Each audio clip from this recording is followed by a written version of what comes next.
Após as duas grandes guerras, o mundo se viu dividido em duas superpotências, a União Soviética e os Estados Unidos. Esse fato, no contexto de um processo de globalização da economia cada vez mais intenso, a Europa, de um modo geral, e seus países, isoladamente, passaram a enfrentar maiores dificuldades nas negociações, tanto políticas quanto econômicas. Neste contexto também, a unificação da Europa se impunha como medida mais que necessária a fim de fazer frente à concorrência marcante da União Soviética e dos Estados Unidos no mercado. Mano. É importante lembrar que, após longas negociações, a proposta final do Tratado Constitucional foi assinado a 29 de outubro de 2004, em Roma. Os objetivos do projeto de Constituição são, sobretudo, simplificar as séries de sobreposições de tratados e protocolos que atualmente regem as relações entre seus países membros, e melhorar o funcionamento da União após a entrada de 10 novos países da Europa de Leste, que se juntaram aos 15 membros previamente existentes a 1º de maio de 2004. Porém, comparada com as outras constituições existentes, por exemplo, a Constituição Americana, que tem apenas 4.600 palavras, a Constituição Europeia é muito longa. Ela tem 263 páginas e mais de 60 mil palavras. Será, no entanto, considerada mais curta do que outras existentes nesse mesmo tempo. Interessante ressaltar que no seu preâmbulo, a Constituição Europeia invoca valores como humanismo, liberdade, democracia, igualdade e Estado de Direito, reafirmando que, após se recuperar de dolorosas experiências, a Europa tem que progredir na via da civilização, do progresso e da prosperidade, a bem de todos os seus habitantes, incluindo os mais frágeis. Exatamente. Somente atuando em conjunto em prol da paz, da justiça e da solidariedade no mundo, a Europa vai conseguir ultrapassar as antigas discórdias e forjar um destino comum. Bem, meus caros telespectadores, enquanto nossos debatedores estão tomando um copo d'água ali ao lado, eu queria falar algumas palavras a respeito do tratado que veio substituir a Constituição Europeia, que por diversos motivos não foi referendado em alguns países, em virtude do que a União mesmo teve que elaborar um novo tratado para tratar das matérias que o outro regulava. Esse tratado foi o Tratado de Lisboa, assinado em 19 de dezembro de 2007. Esse tratado, dentre outros dispositivos, previa principalmente uma maior participação dos parlamentos nacionais nas decisões políticas advindas da União Europeia. E também, de uma maneira inovadora, ele previu que a população pudesse tomar a iniciativa legislativa, desde que conseguisse a assinatura de pelo menos 1 milhão de cidadãos europeus.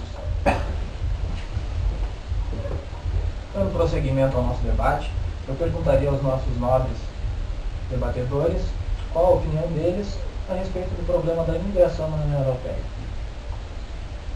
Qualquer política de imigração de um país membro da União Europeia terá que ter em consideração múltiplos aspectos.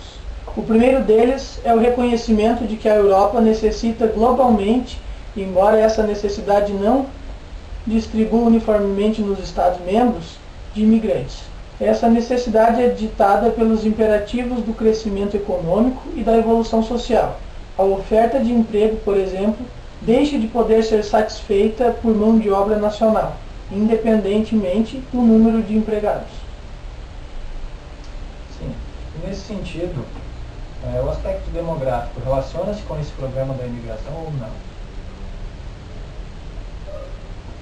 Exato. O envelhecimento da população e consequente pressão sobre os esquemas de previdência, bem como o declínio populacional, sendo confirmados, terão impacto evidente na economia. É com efeito o conhecido déficit demográfico da União Europeia. Muito obrigado. Nesta mesma linha de raciocínio, eu perguntaria ao nosso debatedor quais os aspectos que envolvem os imigrantes e seus elos com os países membros da União Europeia e a consequente questão do asilo legal. São 3 aspectos: o respeito dos direitos à integração pela vida de trabalho e da cidadania dos migrantes na sociedade de acolhimento, o elo de ligação que os migrantes representam na relação entre o país de origem e o país de acolhimento, no ponto de vista do desenvolvimento econômico e social, e a promoção da imigração legal e o imperativo do combate à imigração ilegal, com o seu cortejo de marginalidade, tanto nos países de origem e de trânsito como nos países de acolhimento. e, em particular, também o desmantelamento das redes criminosas transnacionais, de que os migrantes ilegais são vítimas, por vezes mesmo mortais. Esses são, naturalmente, os princípios que devem reger a harmonização da legislação nacional e da progressiva comunitarização e adoção de legislação europeia em matéria de imigração e asilo. Ok, muito obrigado. Me parece que eu poderia afirmar aqui, com uma certa precisão, que a intenção é tornar os princípios que regem a União Europeia mais substantivos. Assim, o que a política de imigração tem a contribuir neste processo? Sim, porque se é verdade que os princípios enunciados se fundam nos valores expressos da nossa Constituição e na Carta de Direitos Fundamentais da União, que são amplamente democráticos, a realidade é que surgiram na Europa ocorrentes políticas que os contestam e têm um discurso xenófobo. Por essas e outras razões, a Europa descobriu que as políticas de imigração e asilo se tornam uma questão central do debate político e das contendas eleitorais, em que são associadas com a problemática da segurança e da exclusão com a questão da diversidade e das identidades culturais. Ok. E quanto à ideia senso comum de que a política de imigração influi diretamente na segurança do cidadão europeu, isso não é xenofobia? Bom, importa deixar claro que não há correlação entre imigração e insegurança. São duas realidades distintas. O crime não tem, obviamente, origem étnica, nacional, cultural ou religiosa. Há, porém, uma correlação evidente, direta, entre imigração ilegal, marginalidade e exclusão. A política da imigração, sublinhe-se, de novo, nacional ou europeia, tem de ser pensada e articulada em todas as suas dimensões, inclusive a das relações de vizinhança, mais próximas ou mais longínquas, que estabelecemos com os países e grupos de países com que nos relacionamos. Em suma, uma verdadeira política de imigração tem de ser proativa e não reativa. Tem de consagrar novas formas de encarar os desafios e a imigração apresenta, começando pela melhor compreensão das questões migratórias.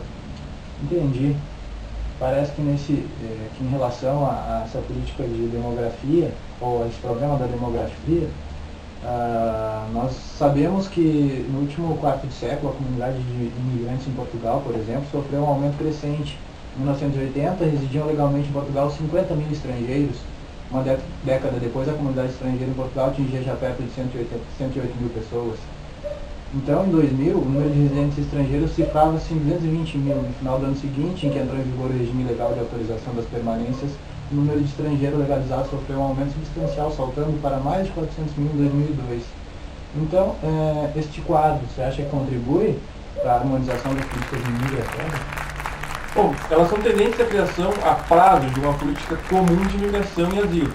Exige um maior esforço comum no sentido de criar as condições para que os imigrantes atuais e futuros possam esperar para eles e para os seus filhos uma verdadeira participação na vida e na sociedade europeia. Mais do que uma vida social limitada às fronteiras da comunidade, que ao longo do tempo se distingue menos pela identidade cultural do que pela condição social.